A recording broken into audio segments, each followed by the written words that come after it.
এসে গেছিস মিনতি? 8টা বেজে গেল, আজ আস্তে আস্তে এত দেরি করলি কেন?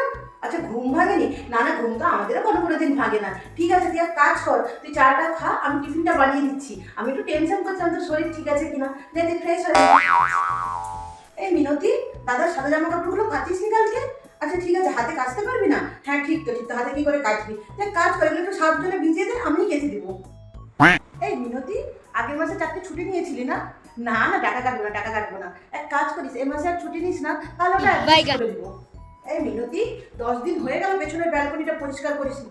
হ্যাঁ হ্যাঁ, আমারই ভুল, আমারই তোকে মনে করিয়ে দেওয়া উচিত ছিল। আচ্ছা ঠিক আছে, আজকে যদি একটু সময় হয় তাহলে করে দিবি, আমিও হাত লাগিয়ে দেবো সাথে সাথে।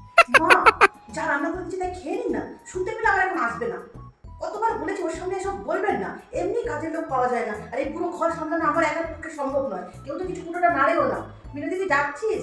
আচ্ছা ঠিক আছে আয়, তাহলে তাড়াতাড়ি সময় আসিস। তরকারিটা রান্নাঘর থেকে নিয়েছিস? হ্যাঁ ঠিক আছে। কতবার বলেছি ওদের সামনে কিছু বলবেন না।